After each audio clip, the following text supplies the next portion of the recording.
That's some logistical information, and now I'm going to pass it over to Chad for meeting opening. Thanks, Dan. I really appreciate that, and it really is a pleasure to co-chair with Dan and with support from Ria Pro, also from Infrastructure Canada, where I work as a principal advisor on resilience. And I'm really thankful that everybody's turned out today for this special session of the Infrastructure and Buildings Working Group, held under the auspices of the National Adaptation Platform of Natural Resources Canada. Today, we as co-chairs will do a presentation, and that's a little bit different than in some of the other meetings, but we'll have a look together at what makes IBWG valuable collectively, and we'll showcase some of the work being spearheaded by our members. The next meeting, will just alert you now, will be June 8th, and today's meeting discussions will help inform what we focus on then on June 8th. Please do feel free to enter into the chat any information in particularly on new or upcoming reports, resources, initiatives that are of interest to the group, upcoming meetings, conferences, workshops that might be of shared interest. Also ideas for future meeting topics and suggestions for IBWG. So this is really an important opportunity for knowledge exchange. And we will distribute a follow-up email to the full group after today's meeting. And so Dan, I'll hand it back to you. Great, thanks, Chad. And so today's session is a little bit different. Normally we have many external presentations and discussion about ongoing work, but this meeting actually coming on the 10th anniversary of the IBWG. And it says meeting 36, but we've actually had more like 40 meetings throughout the history of the IBWG. We had some sort of different types of meetings at the beginning, but quite consistently over the past 10 years, we've had quarterly meetings. And we thought it was a good time to take stock of where we are, take stock of the membership, hear back from our members about their ongoing work, and importantly, hope to have a good discussion at the end of the meeting about the future of the IBWG, what areas we should be working on, and how we can better engage our very significant membership, which really is a great cross-section of those working in this field across Canada and increasingly internationally as well. So we're going to first, we had a bit of a change to the agenda that we sent earlier. First, we're going to do our overview presentations from our members. So we'll hear from each of you, those who graciously offered their time to put together a slide and present at the meeting. And then Chad and I will give a brief presentation about the status and potential future of the IBWG. And then we're going to focus a good portion of the final part of the meeting on hearing back from you. And we have Ria's organized for us some Slido questions, some interactive questions for the group. And we also hope to have time for a roundtable with two key questions that we would like to raise for the group. And in case you'd like to prepare your response as you're listening in today, first, we're interested in anything you have to say during the roundtable. And if you'd like to respond to what you heard from our presenters today, that would be great. But at a very high level, we'd like to know who you are. So a quick introduction to yourself and your organization and how long you've been involved in the IBWG. And then also which areas you think should be the focus of the IBWG going forward. And that could be based on national adaptation strategy or other strategies you think are relevant. So those are the two questions. So if you'd like to think about that before we get to the end of the meeting, that would be fantastic. So without further delay, I will pass it back to Chad, who will moderate our 1 minute to 1 minute 30 presentations from each of our members. That's right. Thanks, Dan. So 90 seconds. It'll really be a chance to do the elevator briefing pitch. And so in a moment, we're going to get started with the Standards Council with Kala Pendekar and Adamu Saidu. Will then be followed by Transport Canada, back to Infrastructure Canada, followed by the Cooperators, and Credit Valley Conservation Authority, FCM, ARUP, Health Canada, Engineers and Geoscientists of BC, NRCan, MNAI, Public Safety, the AIM Network, National Research Council, Public Service and Procurement Canada, Uranos, Climate Risk Institute, CMHC, so as well as Indigenous Services Canada, University of Moncton. So that's just a preview of how exciting this will be. And I also just wanted to mention there's a Slido, as Dan had noted that there you will need to log in later on to the Slido, but Ria can help take us through that. So that's the pitch, and you guys are gonna get to hold me to account too when I come up in line. 90 seconds each. Please try to remember where you are. If it helps people intuitively, Ria and we have sequenced the first names of people alphabetically, if that will help. So taking a glance at where you are placed in this order on this screen will hopefully help you flow fairly quickly, and start making some kind of joking noises on my part 90 seconds into each presentation. So to see if we can do this, a little bit of a weird dragon's den. Okay, Adamu and Kala, over to you to start. Oh, perfect. Okay, this one's mine, and then I'll hand it off to Adamu. So Kala Pinnaker, I lead the Standards Council of Canada's Standards to Support Resilience and Infrastructure program. So what is it that we actually do? We help lead and develop new standardization strategies, which range from anything from a National Standard of Canada to a C document to use for standards, foundational reports, standards research, everything in the efforts to support having new tools and guidance available to Canadians and communities to adapt infrastructure to climate change. So we're in phase 2 of our programming, and we have 3 specific areas of work. We're looking at strengthening assets against climate hazards, ranging from heat, flooding. We're working on wildfires with NRC at the moment, and high winds. We have a whole stream of work around integrated risk management standards to address risk through physical infrastructure design, operation, and management. And we have a dedicated stream of work around helping the North adapt to climate change because they are facing such unique circumstances. I'm very happy to say that under the NAS, we will have a bit more funding. And so we're going to be diving in the future to look at also climate resilient transportation infrastructure, as well as natural adaptation and green infrastructure. So how can you get involved? How can you support us? A huge part of our work, in fact, the emphasis of our work is trying to figure out what new standards and tools are needed to help communities. That means letting us know what the gaps are, and then working with us, if you're available, to help us scope out what these new standards and tools should look like. Ultimately, if we're looking at doing a new national standard for Canada, we will partner with a accredited standards development organization to do so. But we always need experts who can help fill their technical committees to do that work. So in terms of wrapping that up, we look at how to develop tools and standards and guidance to adapt communities to infrastructure. Get involved with us by letting us know what's missing in available guidance and tools. Work with us to shape those, and then if you're available to help do the writing when we pass those off to standards development organizations, let us know. How did I do, Chad? Did I keep it under 90 seconds? About 30 seconds. We'll see how it goes as we go along. So next, though, I think you have one more slide from Standards Council. Is that right? And that I'm going to hand it over to my colleague Adamu to talk about a specific project we're doing. Thanks. Awesome. Thanks, Kala. So this project, also funded by SCC, is looking to adopt 2 ISO standards on adaptation to climate change. So the ISO 14090 is on how to implement climate adaptation within an organization, and the other one, ISO 14091, focus on how to conduct climate risk assessment. So we're taking the 2 standards, we are making them more specific to the Canadian context, then create 2 national standards of Canada from them. So the requests for proposals are going out this spring, so we're hoping to kick off the project this summer.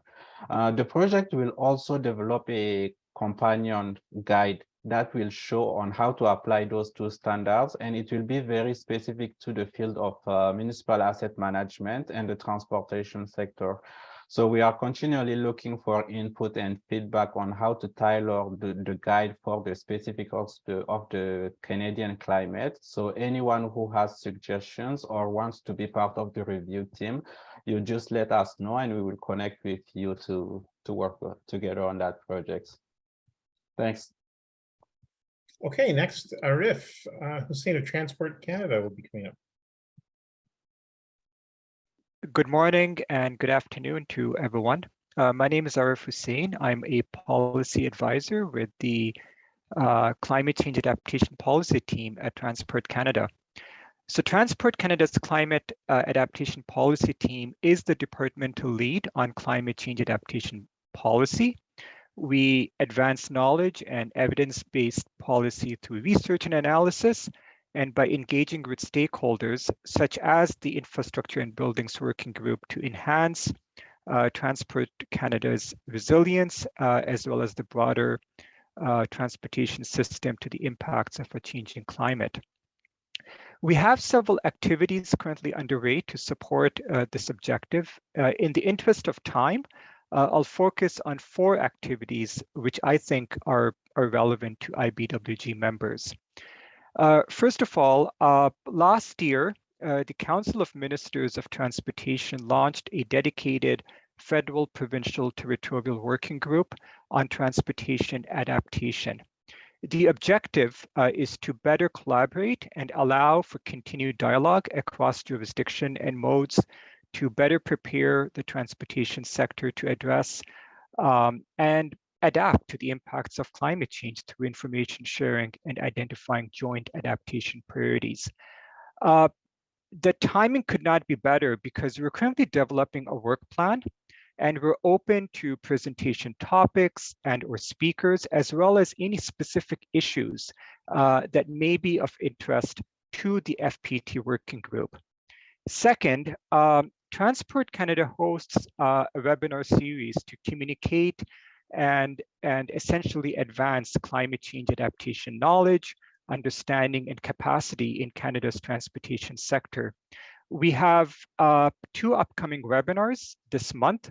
As we speak right now, we're actually hosting a webinar on climate resilience for the aviation sector. And next week, on March 14th, we will be hosting a webinar on climate data to build resilience in the transportation sector. We will be planning more webinars for the upcoming year, and we're always looking for new webinar topics and speakers amongst the IBWG members, and happy to hear any ideas that may be of interest. A third topic that is of interest to this group is risk assessments. Transport Canada has conducted various types of climate risk assessments. For example, the Transportation Assets Risk Assessment Initiative was a 5-year program that provided funding to assess the impacts of the changing climate on federally owned and or federally managed transportation assets. I know that over the last few years, the importance of conducting climate risk assessments has come up repeatedly at this working group. If members and or their stakeholders are interested in tools and guidance for climate risk assessments, we could, and we're happy to share relevant resources as well as lessons learned. And finally, we collaborate with colleagues across the department on integrating climate change adaptation into their work. And let me just provide just 2 examples in the interest of time. Last fall, the National Supply Chain Task Force report was released, and it underscored the significance of climate change impacts on Canada's supply chains and the need for collaboration to ensure resilient infrastructure and to develop adaptation strategies. So we are following up on those recommendations within Transport Canada. We also have 2 programs that are currently underway. The National Trade Corridors Fund, in which we're applying a climate change resilience assessment lens to project proposals submitted under that fund. And finally, the Rail Climate Change Adaptation Program, which was released, which was launched last year. The main intent is to cost share research, development, and implementation of innovative technologies, tools, and approaches to help better understand and mitigate their climate risks. If any of this of interest to IBWG members, would be happy to talk more about this in detail. Thank you. Thank you, Arif. We're now going to carry on to Catherine Dompierre, I believe, is here on behalf of Bertrand Comte from our Bridges team at Infrastructure Canada. Catherine? Yes, hi. So as you said, my name is Catherine Dompierre. I'm a new analyst in the major bridge and projects team at Infrastructure Canada, and I will be replacing my manager, Bertrand Comte, because he's on vacation this week. So today we'll be talking about some element of resident that have been integrated into the Samuel de Champlain Bridge corridor, from the design and build phase to the operation, maintenance, and rehabilitation phase. So the project is currently in transition between the two phases, and we're expecting to be in full OMR phase in 2024. So relevant to the presentation, for a design build perspective, the bridge itself was designed and built to reach a life expectancy of 135 years, where it's standard or more by 75 years, and also incorporate a flexible design. The drainage system was designed to be able to absorb more rainwater than normal standard. Also, the bridge has a structural health monitoring system. In other words, the bridge talked to us through a series of sensors.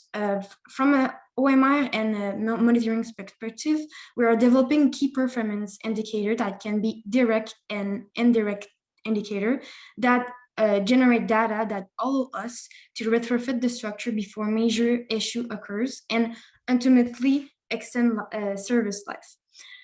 Also, a resilient infrastructure means an infrastructure that integrates and adapts to its environment.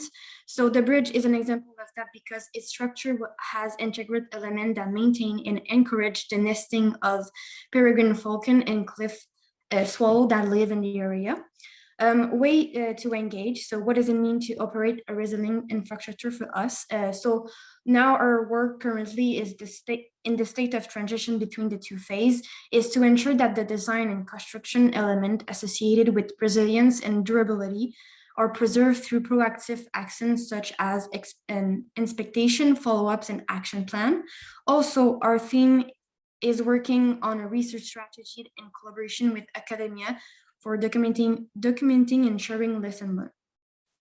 So if you have any question, feel free to send your question to the email below because I'm replacing Bertrand. So that's all. Thank you.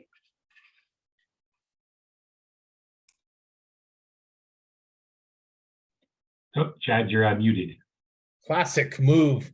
Trying to, okay, so thank you, merci beaucoup, Catherine. I'm going to try to see how fast I can do these next 3 slides that fall to me. The first one is to tell you a little bit about the work at Infrastructure Canada in our policy and results branch in our adaptation and resilience efforts inside of our environment and infrastructure policy directorate. So there's 3 teams. One works on policy, and they've been working very much on the national adaptation strategy and the engagement, international and across Canada. Secondly, the team that I'm actually leading is looking at standardizing resilience, where we're working on the resilience requirements for federal infrastructure funding, as well as really enjoying working with the National Research Council and the Standards Council of Canada. The third area of toolkits, Catherine Lafleur is on this call, as manages the development of the low carbon climate resilient infrastructure toolkits and solutions office that's being stood up. Very much relevant, whether it's to IBWG in terms of engagement.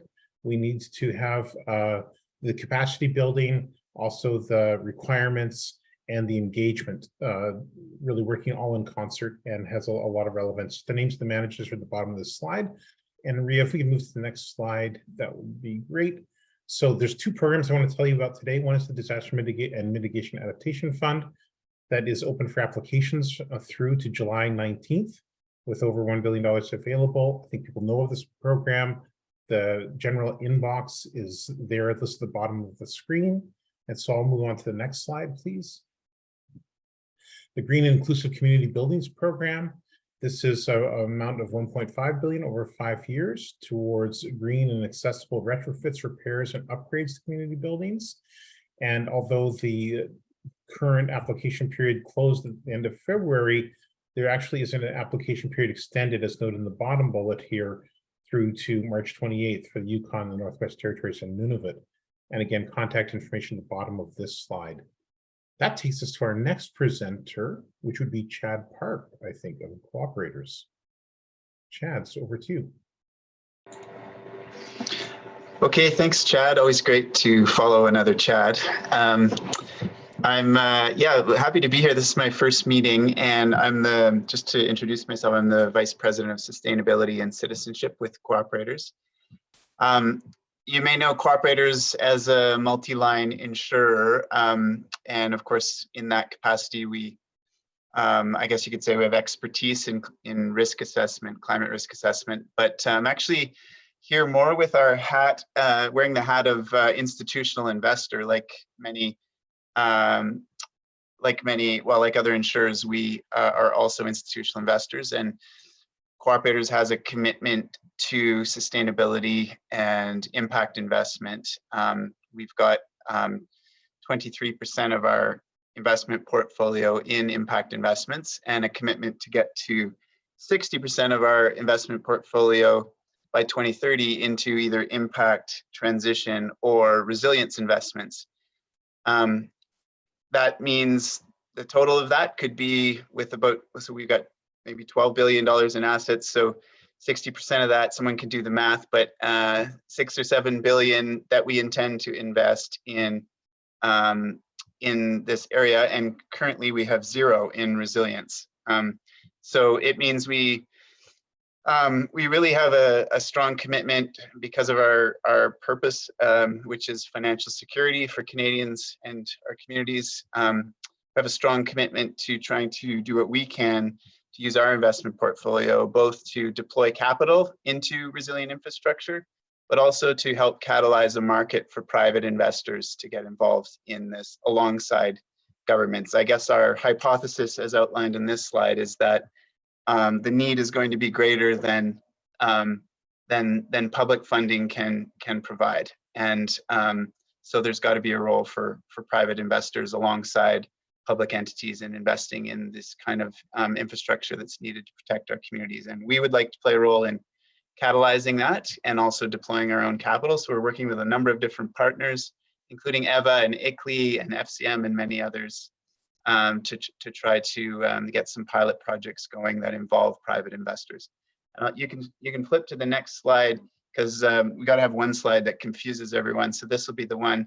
But this is just to convey the sort of conceptual model of how we might create a role for private investors, because it's obviously not easy to with this type of infrastructure to figure out how would a impact investor, private investor, for example, get paid back for their investment. But we're working to try to create a proof of concept with several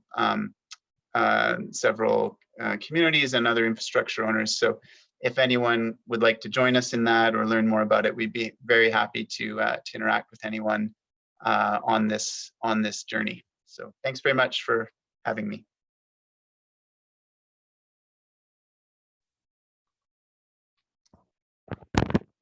Thank you, Chad. I lost my mouse on a screen. That's great. Our next presenter would be Christine Zimmer from Credit Valley. Hi. Thanks, Chad, and happy to be here.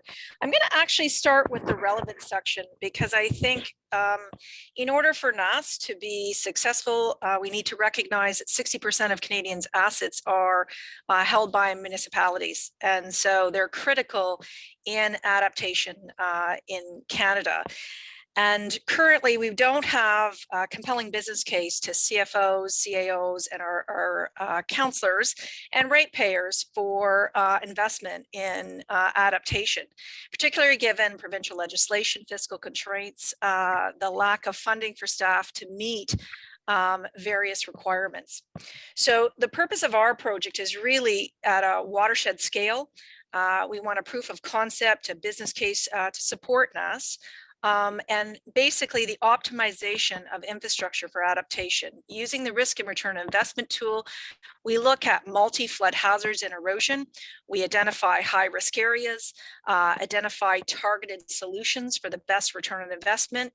We also look at social vulnerability to help guide and direct and prioritize public health and emergency services. And also looking at, to your point, Chad, the need to shift to multi-government, upper tier and lower tier, as well as private sector cost benefit analysis.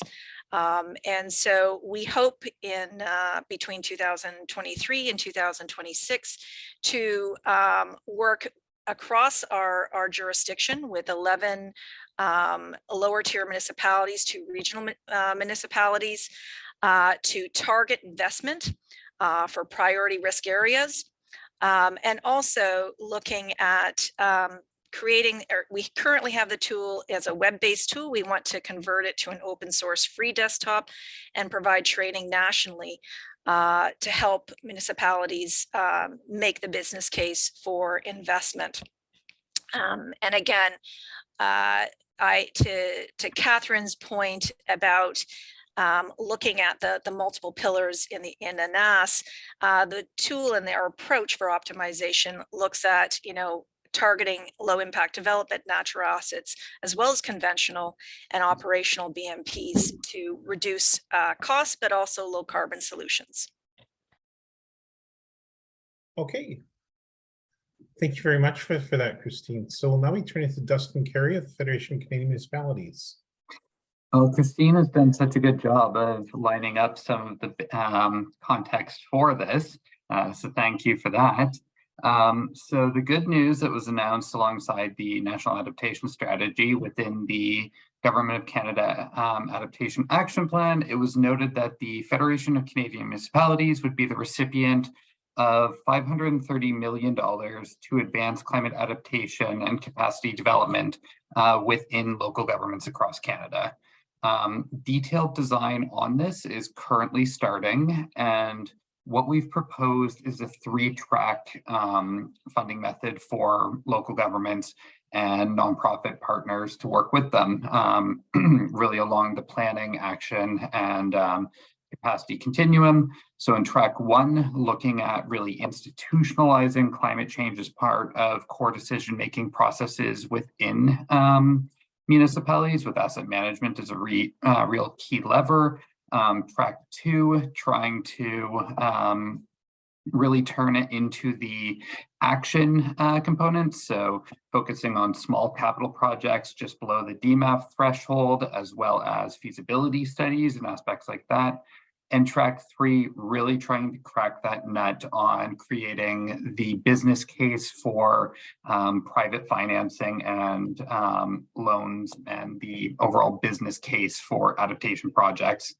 By March 2031, we're looking at about 1,400 projects supported and at least one touch point with 1,000 unique municipalities. And we're currently planning for a January 2024 launch of funding. Terrific. Thank you. So we'll next, thanks again, Dustin. We'll next turn to Gavin Maloney of ARUP. Hi, everyone. My name's Gavin Maloney. I work with ARUP in our Toronto office, and I just wanted to raise some awareness about our READY resilience framework. So the READY guides are a resilience-based design initiative intended to provide a set of prescriptive guidelines for owners, engineers, and architects to implement resilience-based design and achieve beyond code objectives. So they're focused on providing kind of continued functionality and in addition to life safety, and do this through 3 main areas: building resilience, so enhancing the structural and non-structural component design, but then also organizational resilience, contingency planning and processes to support downtime, and then finally site resilience, considering the beyond the wire factors and things which are outside of the immediate project design team's control. So the first version of these guidelines were developed around seismic hazards and targeted resilience-based design rather than just strict code compliance or single discipline performance-based design. And instead, they're kind of a multidisciplinary and holistic approach to resilience. And the latest version to be released is focused on extreme windstorms, with a flood version coming later this year. And ultimately, they serve as a tool to kind of enable our owners and built environment professionals to embed resilience within their projects. If you have any questions, feel free to reach out to myself or to Melissa Burton. Thank you. Thank you, Gavin. And we're next going to turn to Gregory Richardson of Health Canada. Thanks, Chad. Not sure if I'm showing up here. Can everyone hear me? Yes. Perfect. So I don't have a slide prepared, but I'm the acting manager of the Extreme Heat Program at Health Canada, so the Department of Health. The goal of our program is to protect the health of Canadians from extreme heat. We focus mainly on supporting partners with developing heat response plans at the regional and provincial level. So that's basically health authorities and departments of health. We also support partners with doing the science to better understand the risks and adaptation actions. A major driver for our work is the heat dome of 2021 in July, which is confirmed to have killed 619 people during the heat dome itself in BC and 66 in Alberta. So the most deadly natural disaster in Canadian history that we're aware of. In terms of solutions, so major solutions to reducing heat-related deaths are outside the health sector. So while we do what we can within the health sector, one of the really important ways is how we design the built environment. So that includes the way we design buildings, infrastructure, green spaces, has major implications for the health of Canadians and their exposure to heat. And in BC, for example, 98% of people who died did so sadly indoors. We have several different areas of work related to the built environment. One, we're currently collaborating with CALA and UNA at the Standards Council of Canada to explore the development of standards and guidelines for urban heat islands, and also to disseminate, so to share guidelines that were previously developed for cool playgrounds and how to design cool and comfortable playgrounds. And there's also an indoor heat team that's within our group that's separate from my team that's looking at developing indoor heat thresholds, and then with new funding announced in the National Adaptation Strategy to explore partnerships with other groups, departments, agencies, organizations related to building codes, standards, and could anything really across the whole government, which could include infrastructure funding, national housing strategy, et cetera, on actions that could be taken to reduce heat-related deaths and illnesses. So I'll leave it there. Just great to hear everybody's presentations and yeah, hope that we can collaborate in the future. Thank you. I'll just take a point of order. I mentioned this. We're now at the halfway point. I haven't been a terrific chair, I must say, with 4 minutes left and 11 presentations or 12 to go. So I think this reflects the high level of interest, which we're thrilled about. I hope collectively we're thrilled, and just encourage people to try to be brief and see this as possibly the beginning of ongoing conversations. So thank you. We're now going to turn to Gregory Richards, to Harshan Radhakrishnan of Engineers and Geoscientists of BC. Hello, everyone. Glad to be joining you folks from the traditional, ancestral, and unceded territories of the Coast Salish peoples.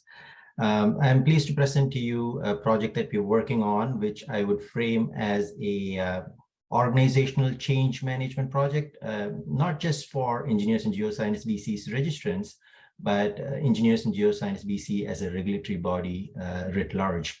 And it's also, it will serve as a knowledge mobilization project, essentially serving to institutionalize the implementation of Engineers and Geoscientists BC's Climate Change Action Plan, which has now been integrated into its strategic plan. Mainly the purpose of offering this regulatory learning module, which is a mandatory regulatory learning module that every last registrant of Engineers and Geoscientists BC has to take, is to articulate what are the regulatory responsibilities that Engineers and Geoscientists BC has, and how that translates into expectations that the regulatory body has on its registrants, and what that means for responsibilities in terms of professional practice.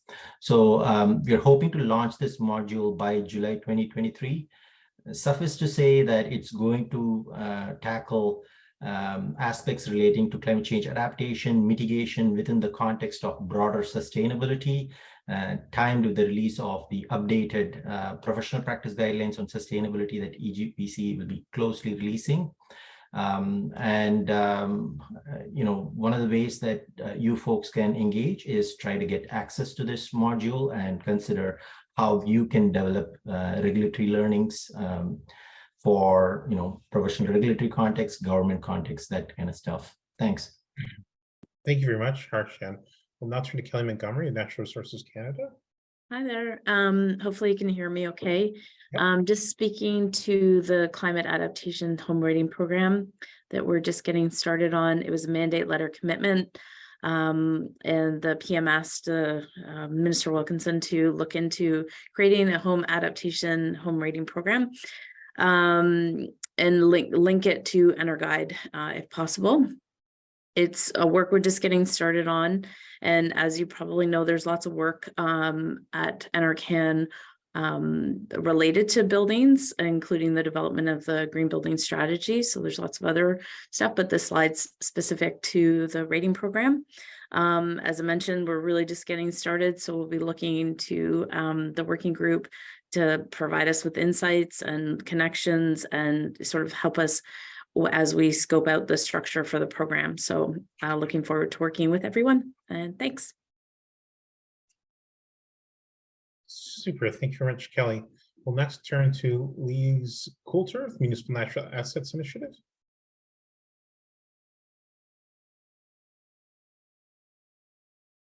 Hope I got your name right there. Yeah, and Lise is muted. There we go. So natural asset management is something that a lot of people talk about, and natural infrastructure. And so one of the issues that we find in trying to actually do that is that it's been excluded from infrastructure and building considerations for generations.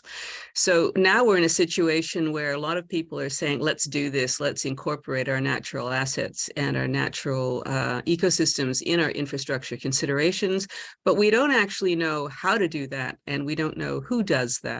And so the work that we've been focusing on at the moment is to try to figure out how can we guide capacity building? What are the competencies that are needed? And I particularly wanted to talk to this group today because if anybody might know, it'll be you.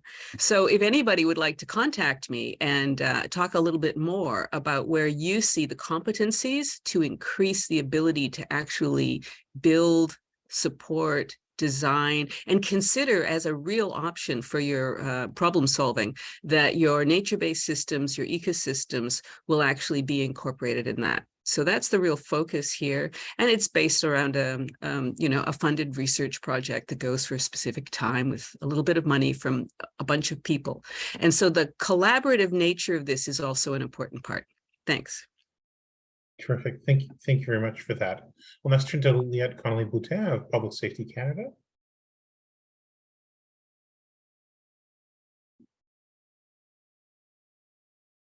If Liette's here, I'll just switch. Oh, there she is. Yeah. Can't hear you. I can see you, but you don't appear muted. Maybe we can skip and come back. It might just be a microphone issue. Okay, I'm seeing a nod. So we'll move on to and come back. Matt Delorme of AIM Network. Hi, I'm Matt Delorme, Executive Director of AIM Network. We're an asset management nonprofit community of practice here out in Atlantic Canada for the 4 Atlantic provinces.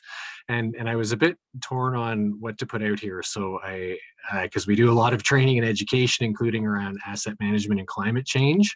But I picked this one project we did with Annapolis Royal because it really brought up where we're hoping to go with the integration of climate adaptation and asset management. So the idea behind this was pretty straightforward: to get a rationale, concept design, and some kind of financing strategy to protect against flooding. Looking over the next 80 years. The reason why I brought that to this group is that there's some things that have come up before, and I've got some notes of people to talk to, is that we took this risk approach to the financial impact. trying to look at private versus public financing, because this is a community that to build this seawall, even with say the current disaster funding, would still need to come up with about $800,000, and their entire annual budget, staff and everything, is about $250,000. So you can appreciate the challenges there, and we're still working through that with them. And we're also integrating this climate adaptation into their asset management strategy to make sure that they still have everything pulled together in terms of keeping the water going, keeping the sewer treated, while protecting their downtown core from flooding. So we're looking at a real cohesive effort, and we're hoping to get some more standardization with that as we bring the climate into asset management planning. We looked at a bunch of different options: new infrastructure, manage retreat, and even adaptive building codes, like starting to switch the buildings over to allow them to flood. So with that said, things we're really interested in is this idea of the financial impact, how we're going to fund these projects, especially in smaller municipalities. That's mostly who we work with. Also, this idea of the true costs of climate change, because we found out in the public engagement that people don't really have a good feel for what the costs of doing nothing are. So we'd be really interested in working with anyone. And Christine over at CBC, I've got your name down here because I want to talk to you. Again, we do online asset management training for climate risk. If anyone wants to talk about any of these things, there's some contacts down at the bottom. Thanks very much, Matt. That's great. We're going to go back. I'm sorry I skipped Maria and then Marianne. So rest assured, Maria, we do want to hear from Public Services and Procurement Canada. I was using an old version of the agenda myself, sorry. That's okay. Hi, everyone. So I'll try to go through this quickly. So Public Services and Procurement Canada, I'm from the Real Property Services branch of PSPC. So we are a real property custodian, and we offer or provide office space for the Government of Canada. And like all federal departments, we have to follow or meet the commitments of the Treasury Board Secretariat's Greening Government Strategy. And how we've done that is incorporated some requirements into our existing business processes. So one of the first things we did is require that climate risk and vulnerability assessments be carried out on a 5-year cycle to inform asset management plans of our Crown-owned buildings, and also to carry out these assessments to inform the design of major real property projects. So this could be a new construction, or a major renovation of an existing building. The procurement side of real property services is that we offer, project management, construction services, all kinds of real property services for federal departments. So we did put a standing offer in place a couple of years ago that federal departments can use to procure professional services when it comes to carrying out climate risk and vulnerability assessments, not just of real property, but also of programs, operations, and services provided by the Government of Canada. And then most recently, we created a climate resilience section within what we call the Climate Accommodation and Requirements Questionnaire. This is a questionnaire given to client tenants to ask them, whether critical services are carried out from their accommodation space, and if they have specific requirements to make sure that the space they're going to house their staff is resilient to or addresses the climate risk. Thanks. Super. And over to Marianne Armstrong of the National Research Council. Thanks, Chad. I'm Marianne with the NRC, and I manage the Climate Resilient Built Environment Initiative. So since 2016, so that's 7-8 years now, we've been integrating climate resilience considerations into code, standards, guidance for infrastructure, as well as buildings, covering a wide variety of different hazards. We're looking for national guidance that brings together best practices, is science-based, trying to understand how Canada's climate is changing and then how we can design for it effectively. So we've been working with the building code, the bridge code, the electrical code, in partnership with Infrastructure and Standards Council to bring this information. There's a variety of stuff now available. And when we look at this group today, I think ways of engaging really is how can we get this information out and used? What are some of the gaps? What are some of the needs? What format does the information need to be in? Are there gaps on information in areas that we need research to support? These are all things that we're very interested in. There's also ways to engage with our work through pilot studies, so ways to demonstrate this guidance or technologies in different places across Canada to help show how effective it is or identify some ways we can improve it. You can also engage with us in advisory boards for different areas on our projects through the standards development or codes committees. And I'll leave you again with that plea for, we're really, really interested in different ways of applying this knowledge and getting the information out. So happy to have discussions around that. Thanks. Thanks, Maria. That's terrific. One of the things that the NRC and Infrastructure Canada has recently been promoting was a blog post on the NRC website about future climate design values. We'll tell you more later. Natalie Below or David Huard of Uranos, I think you're next. Bonjour, bonjour tout le monde. Merci d'avoir mis la slide en anglais. Donc, Nathalie Blou, je suis coordonnatrice à Uranos en sciences de l'adaptation, responsable de la priorité des milieux de vie. Et l'outil que je vous présente aujourd'hui, en fait, c'est un projet actuellement à Uranos. L'idée derrière cet outil-là, c'est d'être capable de répondre à la question, mais quelle est la probabilité, surtout quand on veut faire une analyse de risque, parce que bien souvent, on parle d'analyse de vulnérabilité, mais très peu d'analyse de risque parce qu'on n'a pas la capacité actuelle de mettre une probabilité en climat futur sur certains indices climatiques. Donc, ce projet-là, c'est ce qu'il tente de faire. C'est un projet qui se déroule actuellement jusqu'en mars 2024. Pardon, 2024.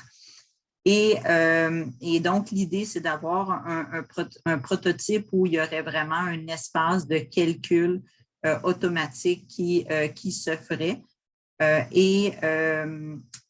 Probablement que certains d'entre vous pourront utiliser en tant qu'usager dans certains ateliers pour tester l'outil dans les mois à venir. Donc, voilà. Merci. Merci. Vous pouvez contacter David Huard pour plus de questions. C'est lui qui est responsable du projet. Merci. Excellent. Merci beaucoup. Alors, we're now up with Paul Cobb, I believe, of the Climate Risk Institute. Yep, there's Paul. Thanks, everybody, and thanks for the opportunity to talk about the Infrastructure Resilience Professional Program. My name is Paul. I'm the manager of the CRI Training Program and Services. So the IRP program aims to help infrastructure professionals acquire core climate risk and resilient infrastructure competencies. So the credential really serves to acknowledge and recognize those competencies as well. So IRP candidates are required to complete 6 separate 5-week courses and demonstrate experience before they can obtain that IRP credential. Those courses cover a variety of topics, including asset management, climate resilience, risk management, risk communication, climate law, policy, procurement, the privacy protocol, and of course, applied climate science. We're really excited to see some of the first examples emerging in policies out in the real world referencing this credential. So that's good to see. We have partnered with several excellent instructors and with Royal Roads to have each of these courses available on a rotating basis throughout the year. And we believe we are very well positioned from both a learning infrastructure and a governance positions to scale up the program and accommodate the needs of the sector and to be part of the community that helps meet the targets within the NAS. So our plans for the coming year include continued growth of the program of the credential, reducing barriers for key audiences, new credentials for professionals that intersect with engineers. So having credentials available to planners and architects, because the IRP is restricted to the professional engineering sector currently, as well as the development of new courses to address emerging and additional sector needs. So a number of familiar faces today. So course participants, collaborators, members of our stewardship committee, instructors, and at least one person is very, very near to obtaining the IRP credential. and many others who have helped share course and program information. So thanks to each of you. Ways to engage. So our governance structure for the IRP program includes a larger stewardship committee, which has been established and is operational. We also have a credential review committee and a course review committee. So if you are interested in participating in any of these bodies, please do reach out and let me know. We're always interested in talking with the experts and getting your input so we can find ways to integrate your knowledge and your experience. If you're able to share course information or information about the program, obviously we'd be grateful for that. And thank you to those of you who have done so in the past. And there's one more thing I wanted to add here. For those of you who are working on these great projects and you are interested in finding ways to share that information, as I mentioned previously, please do reach out because we are looking to continuously improve the courses and continue to highlight and demonstrate good practice involving practice. So please do reach out so that we can highlight some of the approaches and some of the new research that's coming in. Thanks, Paul. It's Chad. I really love hearing about those connections being made across a number of these presentations. Liette, I know that I skipped over you. Maybe we'll come back to you, Liette, just a little heads up after Rathan. Well, I'm sending poor Ria crazy here. Rathan Bonham of CMHC, Canada Mortgage and Housing Corporation. I just wanted to give Liette a heads up that you'll follow Rathan. So Rathan, if you're there, we'll turn to you next.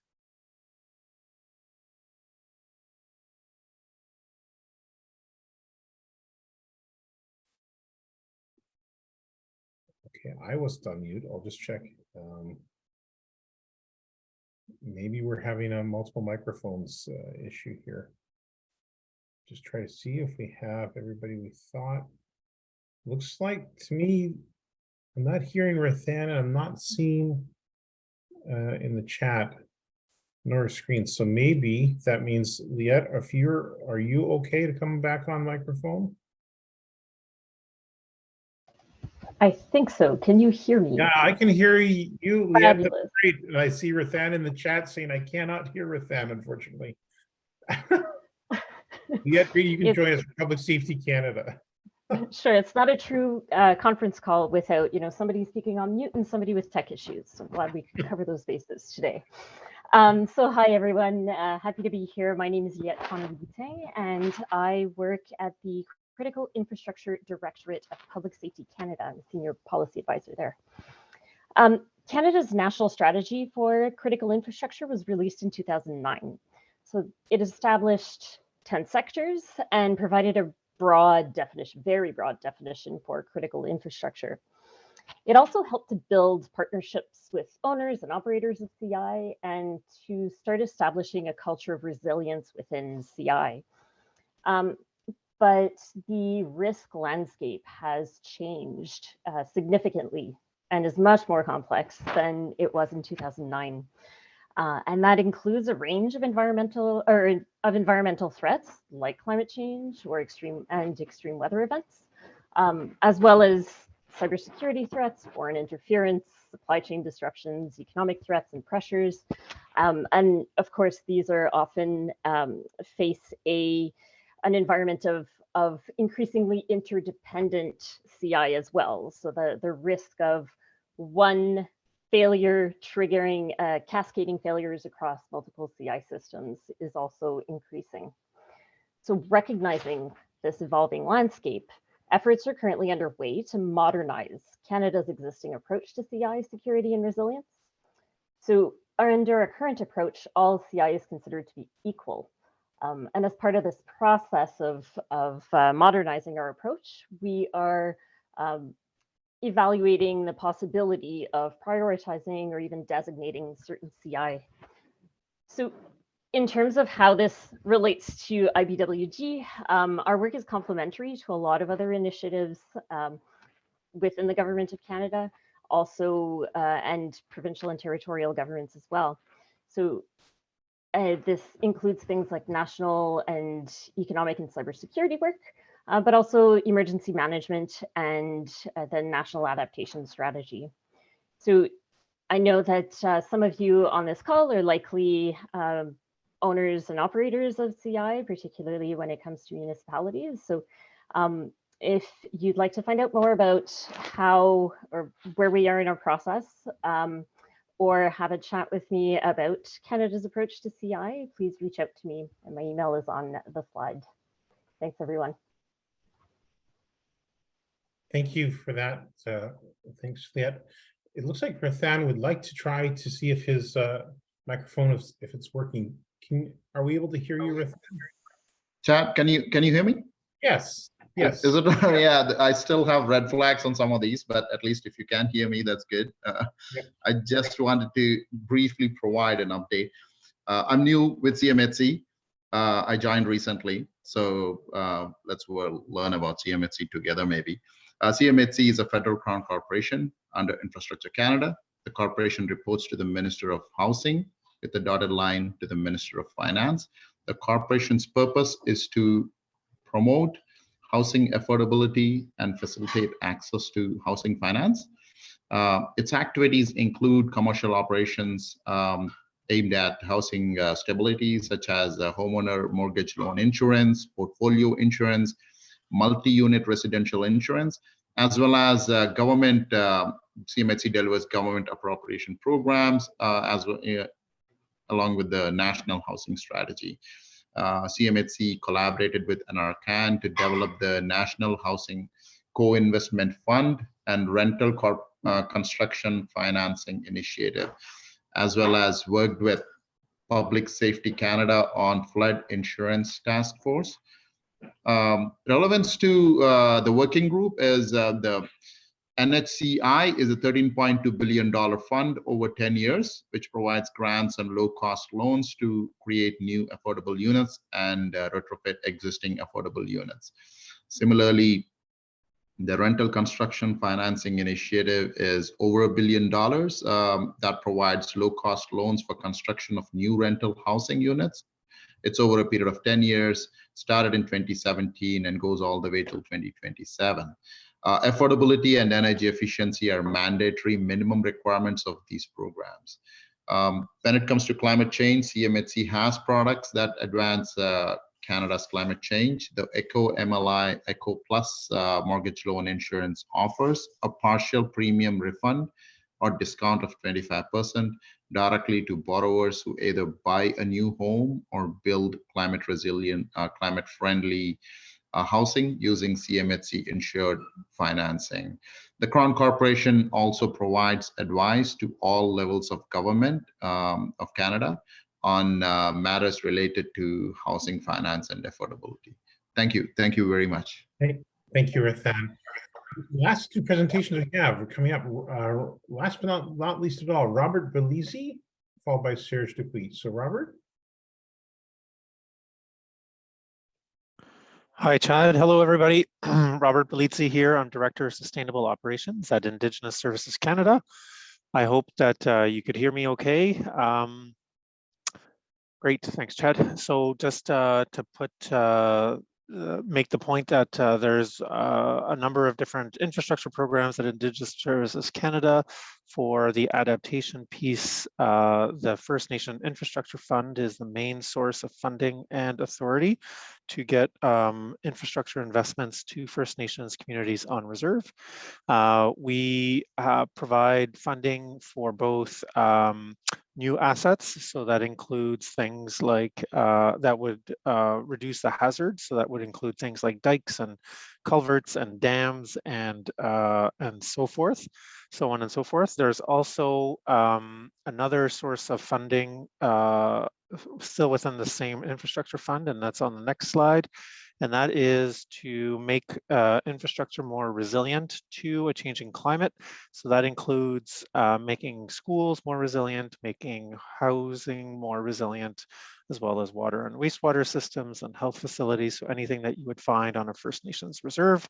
And right now we are working towards trying to identify the costs of resiliency investments, and we do have a consultancy firm that is trying to help or helping us quantify how much it would cost to make These assets on First Nations reserve resilient to a changing climate, and we should have those results in the next little while. So those are my points. Thank you very much. Thanks, Happy Charlie. to follow up with anybody who has any questions. Thanks. Wonderful. That's great. And to Serge Dupuis now of the University of Moncton. Merci beaucoup. Bonjour tout le monde. Hello, I'm with University of Moncton in New Brunswick. We are partnering with UNB, University of New Brunswick, the two engineering schools in our small province, to put together a infrastructure institute, a hub for innovation, a center of excellence, if you will, on infrastructure management, planning, especially for decision-making for our New Brunswick infrastructure owners, meaning the municipalities and our provincial government. The timeline is starting now to eternity, as I put in there to make sure. And what we're trying to do is engage our communities with coursework, training on the best practices on asset management and climate change adaptation all into one, and tailoring it to our New Brunswick field. So we're open and in a bilingual format, français et anglais. Merci beaucoup. Merci. Merci beaucoup. Très bien. Excellent. Alors, so we've gone through quite a view of the nation, I would say, and I hope that people have found this as informative and is really great jumping off points. I want to remind people that the chat has been a lively place, and a venue for continuing these discussions. We are, only 24 minutes past the agenda time when I tried to, I don't think I've ever been quite that late, but I think that's because of the merit of the discussion that we're having. I hope others will agree. We're now going to turn to the next portion of our meeting, which Dan will lead the presentation deck. So Dan, if we're going to kind of co-chair this, he'll lead the first 4 slides, and I'll carry on, and we'll turn to some Slido, which we're really thankful to Ria enabling. Yeah, sure. Thanks, Chad. And Chad and I just had a brief chat in the meeting chat there, and are thinking that we may forego the roundtable. Certainly, we don't have time for 1 to 2 minutes per person. We may turn back to that at a future meeting, but we still want to take this opportunity to get your feedback. And Chad was right to allow you time to provide your perspectives. This was a great opportunity to hear from such a large group of people. So please feel free to use the meeting chat, just like David Lapp did, offer your comments about the value of the IBWG, where it could go in the future. And we will have these Slido questions as well. And I'm just really going to briefly provide sort of a background to where IBWG came from and its sort of current status. And then I'm going to pass it over to Chad to provide some fodder for our next part of the engagement. So since the beginning, which was going back to 2013, I know several people on the line have been engaged in IBWG for close to 10 years. Our objectives have been concerning building capacity, generating evidence, providing outreach to increase the capability of a group like this to do their work concerning climate change adaptation for infrastructure and buildings. However, the focus of this group has really been on information sharing and networking, facilitated totally through our quarterly meetings. One other important function that this group has provided, and I think has come up in some of the presentations, is a sounding board. It's sort of like a climate resilience panel for infrastructure and buildings, a group of engaged people who are willing to provide input and advice on ongoing climate change adaptation initiatives. And some examples include our engagement session concerning the National Adaptation Strategy last year, and the work on the International Code engagement that was done, led by Marianne Armstrong, maybe about 2 years ago. So this is what this group can really provide on an ongoing basis, and has provided in the past. So when you're thinking about your comments about where we can go in the future, keep these in mind. What's worked well for you with respect to IBWG activities in the past? And that can help us guide the future. Next slide, please, Ria. And just to give you a sense of who's on the group, I mean, you can look at the table later, but it's a really wide cross-section of participants. I still think sort of unparalleled anywhere else, going across multi-sectors, multi-agencies, going from wastewater systems to professional practice. So it's a very broad group, and we always find that people find sort of aligned interests despite the variety of sectors involved. And our meeting attendance really typically tends to be around 50, and we hit that mark today. So it's a very engaged group. Next slide. And I'm not going to go through, but we've had a variety of presentations in the past. One thing I think we'll do after this meeting is send over the IBWG outline document, which provides a full listing of presentations that we've had over the past roughly 3 years. And that'll give you an indication of where we've been, and also maybe provide fodder for what you would like to hear from the IBWG. The door is always open for you to provide suggestions about future meetings, or to use IBWG meetings themselves as a method of receiving input from this community. So keep in mind that that door is always open. So I'm going to pass it over to Chad. Thanks, Dan. These next couple slides really point to the National Adaptation Strategy, because I believe that it remains really core common ground for us to think about how do we advance our shared interests in resilience, adaptation, the built-in natural infrastructure, infrastructure and buildings. And so a couple of points, because this is all to really set up the discussion about where, how, why IBWG in the future, and what our role can be. So here, I'm simply going to recite a few of the things I've tried to bold. There's a lot of text on the screen, I have to admit.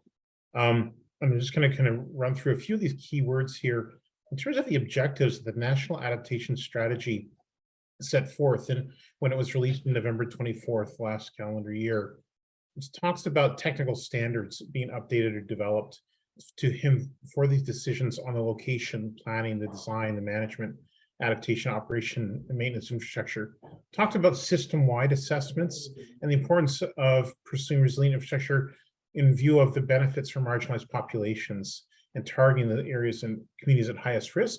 It also speaks to investments in the application of future-oriented design criteria, resilience criteria, and adoption of these standards. Next slide, please, Ria.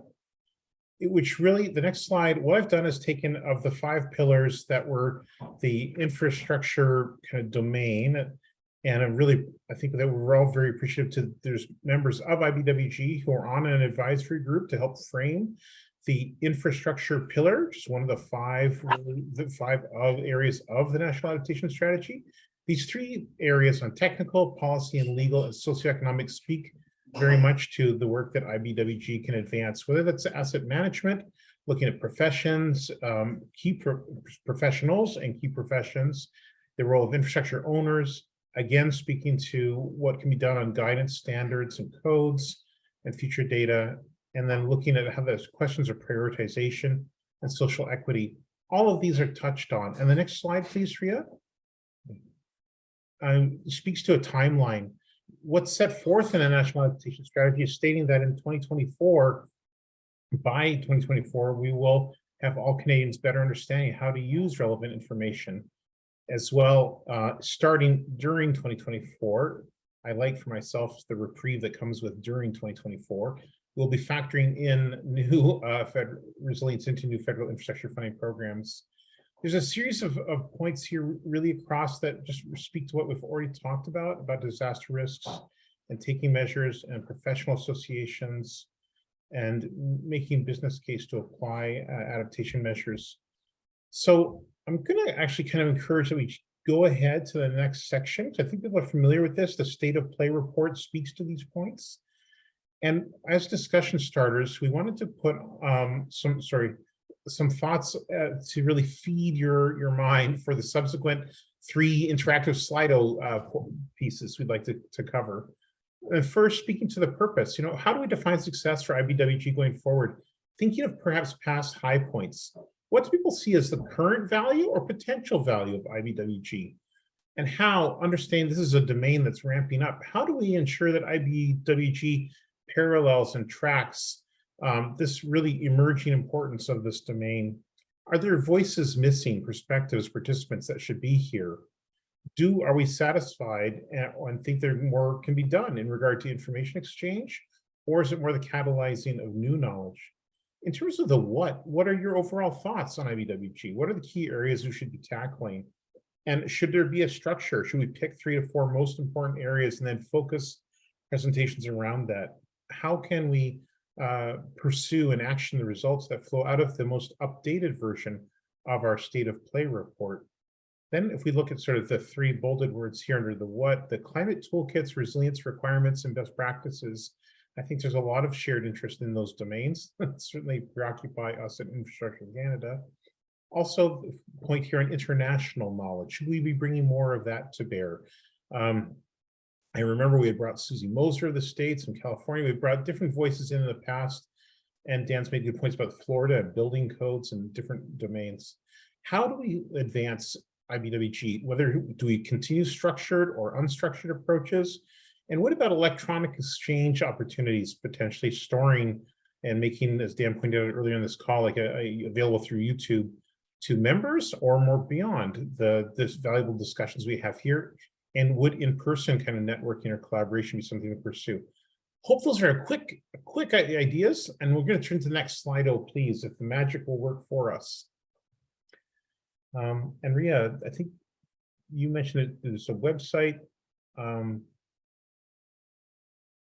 Yeah, so I just pasted into the chats the link to join our Slido. So go to slido.com and then enter our event code, which is 2962945.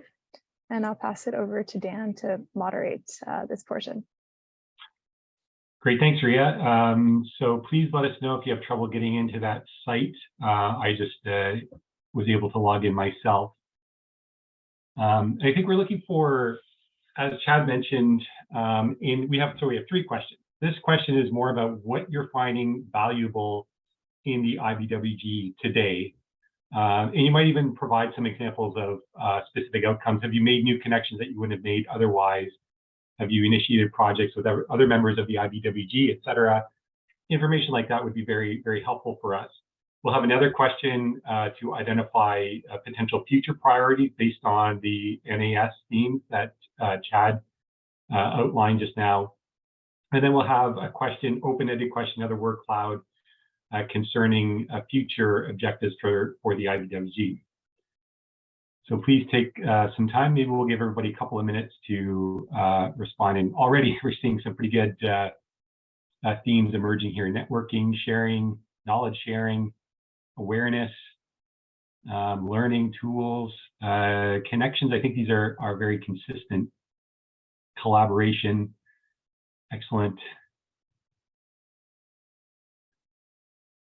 It would also be interesting to know if there are, oh, sorry. How are we doing on our word cloud? Does everybody have a chance to respond? If you didn't have a chance, let us know. We'll keep it open for a minute. If you also had thoughts on sectors that have been valuable, so if you are particularly interested in transportation and buildings, in energy, et cetera, you could include some information. So like what topics have been particularly interesting for you in the past, policy versus technical topics, et cetera. Access to non-federal government participants, that's a good one.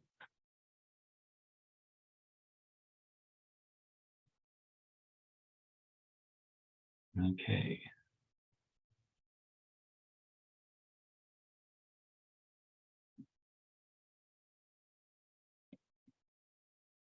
Very good. I think we're having still some consistent themes emerge here.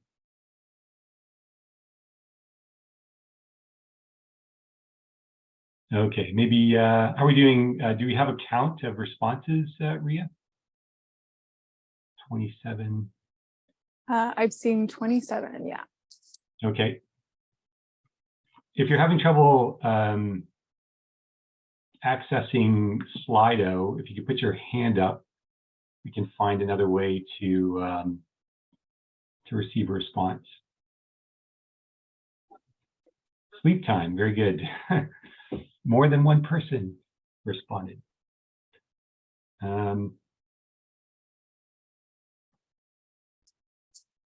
Okay. All right, maybe Ria, we should move on to the next question. So we have some priorities for the future. How do you think the IBWG should focus its efforts over the next 1 to 2 years? Serving as a knowledge exchange platform, pursuing more significant work, including seeking out funding to address shared questions and generate new knowledge, supporting the NAS and other national initiatives, working on recommendations for the IBWG State of Play update report, or keep it the same. And just keep in mind as you click through the responses, the first thing you click would be your first priority.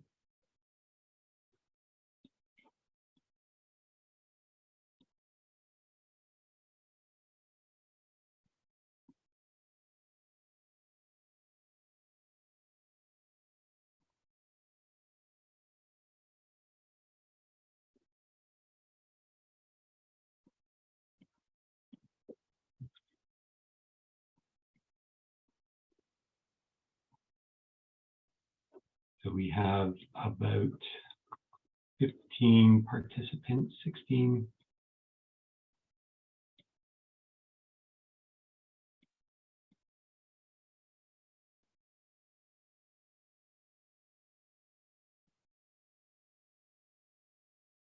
Okay, I think we're getting pretty consistent responses. Once again, serving as a knowledge exchange platform, supporting the NAS and other national initiatives. So keep these in mind as we go to the next question, which is another open format. If you do think that IBWG should become more engaged in more substantive work like supporting NAS objectives or pursuing work that would focus on generating new knowledge, topic areas, approaches, that would be something that could be entered here.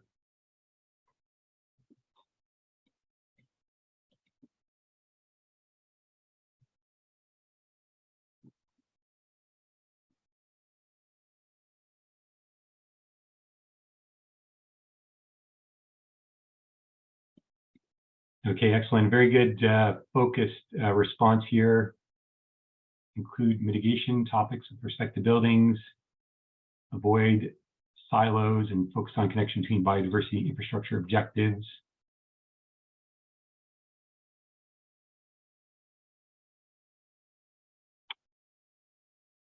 Identify joint projects that could be fundraised and then delivered by IBWG members. Excellent. Focused discussion on individual topics, including knowledge dissemination, capacity building, financing, impact assessment, subcommittees on similar topics or expertise. Great.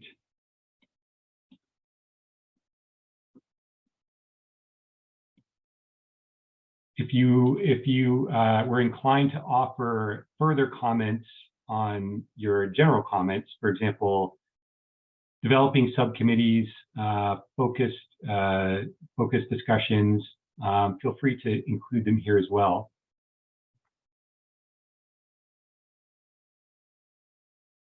Immediate, relevant, and of collective interest. Okay, great. Consider risk mitigation, retrofit. So there's 2 for buildings, considering adaptation and mitigation.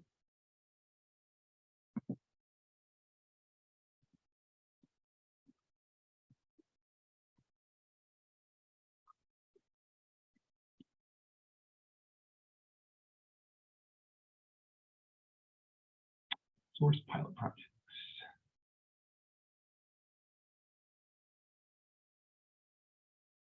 Okay, great. Aim for better dissemination of results because of the excellent work carried out, but little is known. These are all excellent ideas, and I think something that will continue to draw in our membership.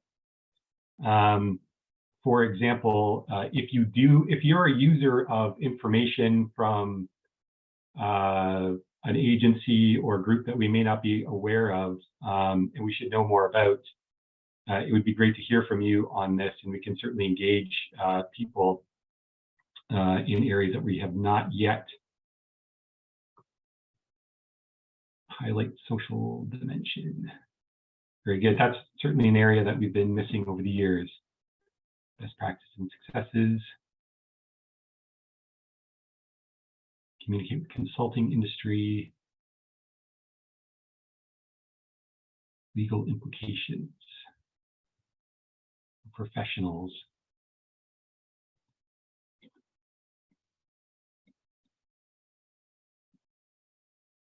Okay, very good point about translating the main documents into French.